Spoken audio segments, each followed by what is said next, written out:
At a certain point, you notice it. Your friends gather for a photo, phones lifted, faces arranged in practiced angles, and something in you tightens. Not dramatically, just a quiet pulling away, a subtle shift in your body, as if stepping back from the edge of something. They call you in. Come on, get in the picture.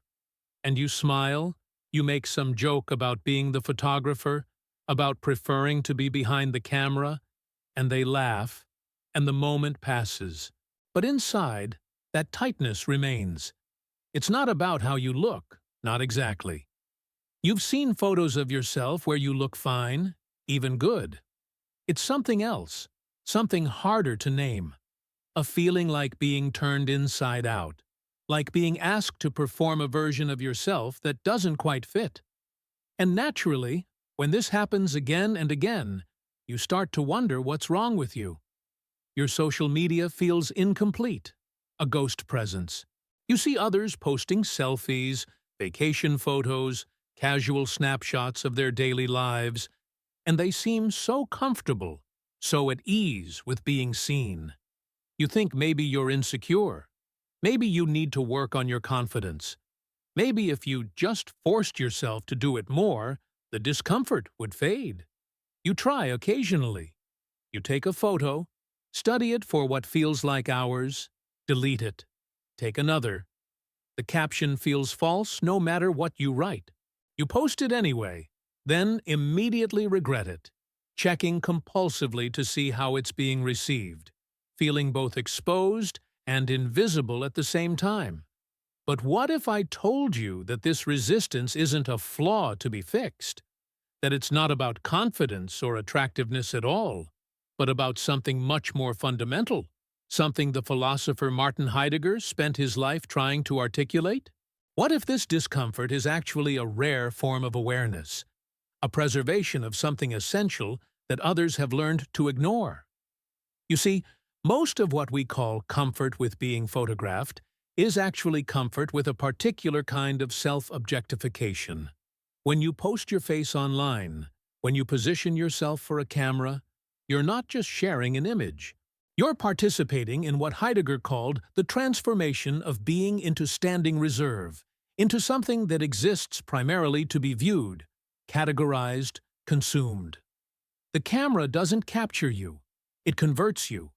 It takes the living, breathing presence of your existence, the way you move through rooms and feel the air on your skin, and respond spontaneously to a friend's laughter. And it flattens all of that into an object, a thing to be judged. This is what Heidegger was pointing out when he talked about das Man, the they, the anonymous public whose gaze we internalize. When you're standing in front of that camera, you're not experiencing your own existence anymore.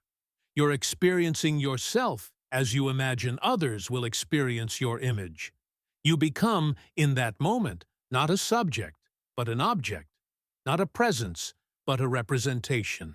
And some people, perhaps because they've maintained a certain sensitivity, perhaps because they haven't yet learned to completely dissociate from their own embodied existence, feel this transformation viscerally. They feel themselves being turned into a thing. It's like what happens when you're having a genuine conversation with someone, completely absorbed, responding naturally, and then suddenly you notice they're recording you. Everything changes.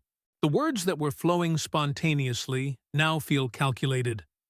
You become aware of your gestures, your expressions, the way your voice sounds. You're no longer in the conversation. You're performing the conversation for an imagined future audience.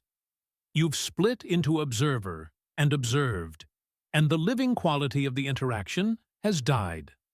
Once you see this pattern, you start to recognize it everywhere. In the way people alter their behavior the moment they know they're being filmed, in the forced casualness of candid photos, in the exhausting theater of social media presence. And here's what most people don't understand. That split, that transformation from subject to object, it doesn't just happen in the moment of being photographed. It lingers. When you post a photo of yourself, You create a representation that continues to be viewed, judged, interpreted, long after you've moved on. That version of you becomes public property, separated from the living context of your actual existence. It's archived, searchable, permanent, and somewhere in you, perhaps unconsciously, you know this. You know that the person who posts photos frequently has learned to live with this permanent objectification, has learned to experience themselves as perpetually on display. They've internalized the gaze so thoroughly that they no longer feel the violence of it. Let me give you an analogy. Imagine you're a wild animal, moving through a forest naturally, responding to your environment with pure presence. Then someone shines a spotlight on you. The spotlight doesn't just illuminate you, it transforms how you move. You become self-conscious. You freeze or flee or perform. You're no longer moving naturally through your world. You're reacting to being observed. Now imagine that spotlight is permanent, that once it's on you, it never turns off, that everywhere you go, you're illuminated for others to see and judge. Some animals would adapt to this, would learn to perform even in the constant light. Others would never adapt, would always feel that fundamental wrongness of being perpetually exposed. This is what's happening when you feel that tightness before a photo. You're not just nervous about how you look. You're resisting the transformation from living presence to archived object. And this period, this resistance, can last quite a while. Years, even. Your whole life, perhaps. Because you're swimming against a powerful current. We live in what Heidegger would call the age of the image, where existence is increasingly mediated through representations. To not participate in this, to resist turning yourself into content, is to mark yourself as strange, as other. The usual response is to try desperately to get over it, to force yourself to become comfortable with being seen. You might take courses on confidence. You might practice taking selfies in private until it feels less alien. You might tell yourself stories about why this matters, about building your personal brand, about documenting your life, about staying connected. And sometimes this works, in a way. You can learn to override that resistance, to push through the discomfort until it dulls. But this doesn't work because the discomfort is based on an error. It works because you've successfully numbed yourself to something real. You've taught yourself to ignore the violence of objectification, to experience it as normal. I must warn you about something. This might sound like I'm glorifying your discomfort, like I'm suggesting you're somehow more authentic or aware than others. That's not what I'm saying. There's no virtue in this resistance any more than there's vice in the comfort others feel. What I'm pointing to is simply a difference in what people are able to tolerate, in what they've learned to not feel. Some people can watch themselves on video without cringing. Some people can speak publicly without their voice shaking. Some people can pose for photos without feeling like they're betraying something essential in themselves. This doesn't make them less authentic. It makes them differently habituated. Now, you might think this sounds rather hopeless, rather isolating. And you're right. It's not comfortable to feel out of step with the dominant mode of existence. When everyone around you is happily documenting their lives, creating archives of their faces and bodies and experiences, your resistance can feel like a failure to participate in human connection. They're all over there, in the warm light of mutual recognition, and you're standing in the shadows, unable to join. The people who care about you might worry. They might suggest therapy. They might think you're depressed or anxious or struggling with body image. And maybe you are some of those things, but the core issue is deeper.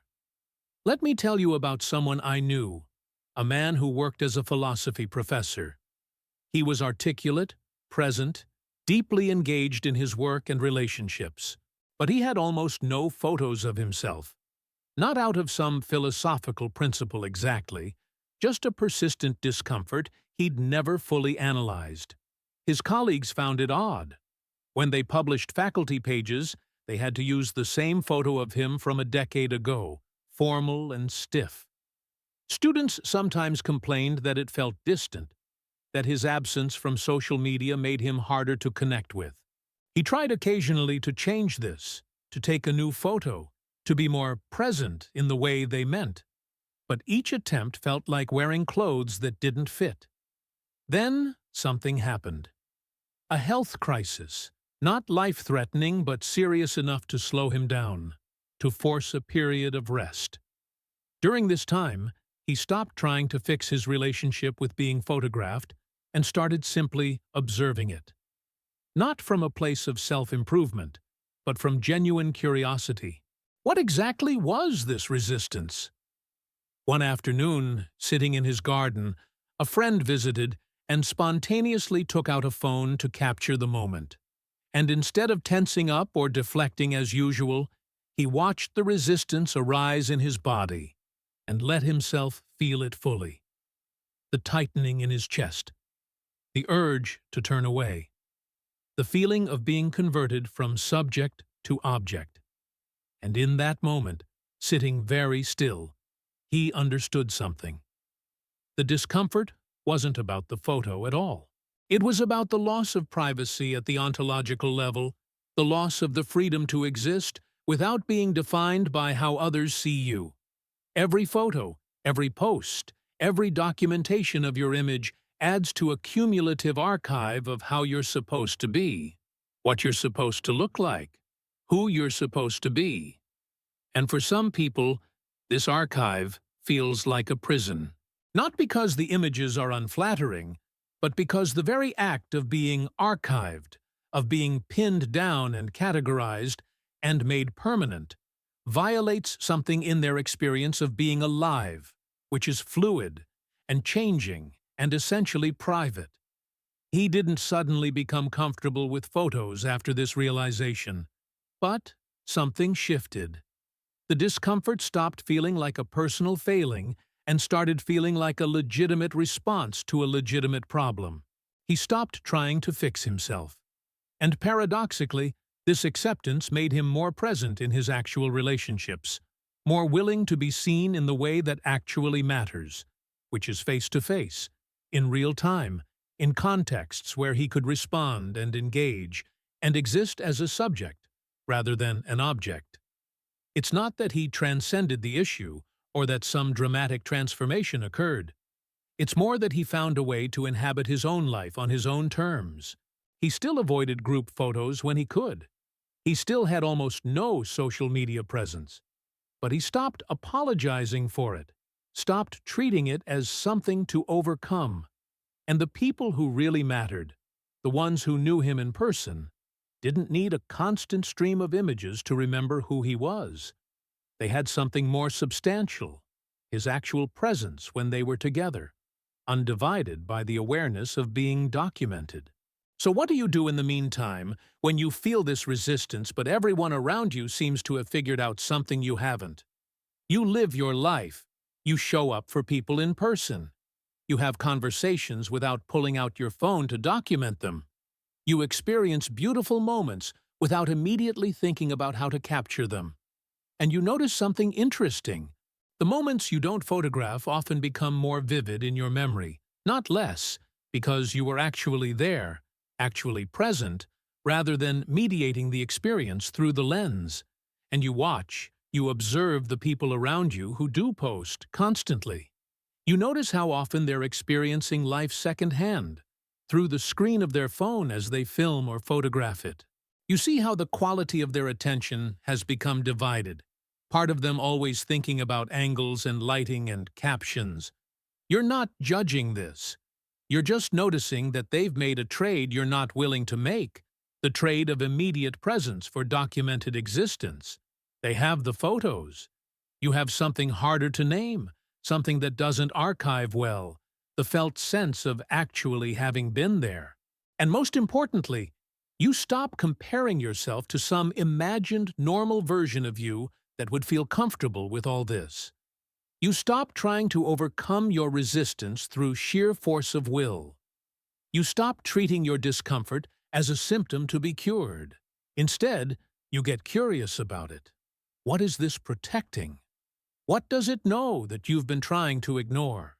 Because underneath the social awkwardness and the feeling of being left out, there's often something valuable, a refusal to participate in a particular form of self-commodification, a preservation of some essential privacy.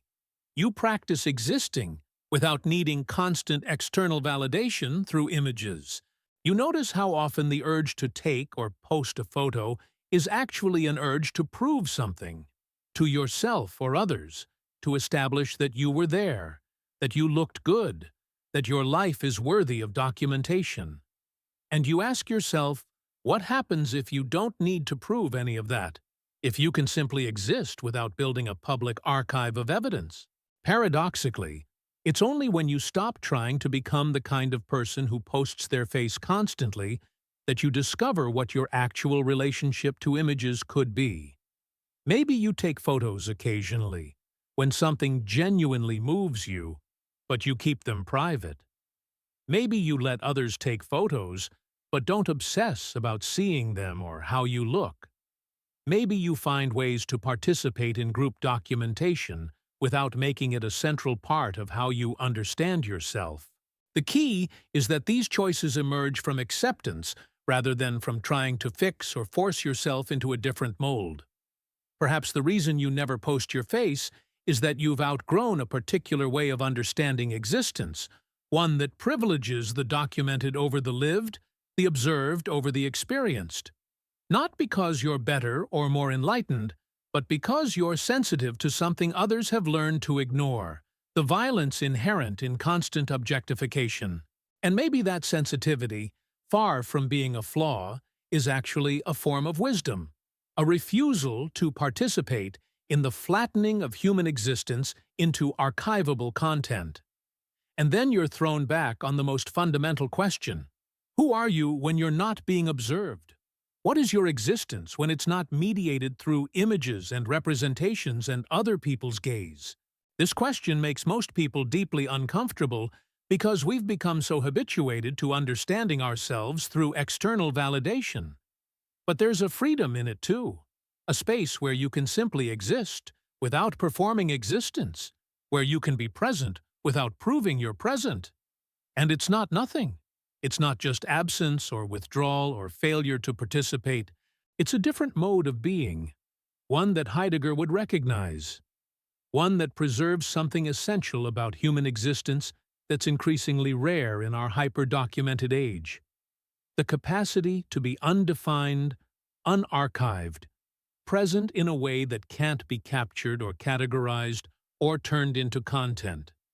The capacity to exist primarily for yourself and the people immediately around you rather than for an imagined audience of observers. You just forgot for a while that this was a legitimate way to live, that you don't owe the world a constantly updated visual record of your existence, that your face, your body, your presence, these can remain primarily yours, experienced firsthand, rather than constantly mediated through lenses and screens and the judgments of others. Walk through that doorway, not by trying to walk, but by simply stopping the effort to be someone else, someone more comfortable with the camera's gaze. And discover that you were already on the other side, already free, already whole, just living a different kind of life than the one the algorithm expects.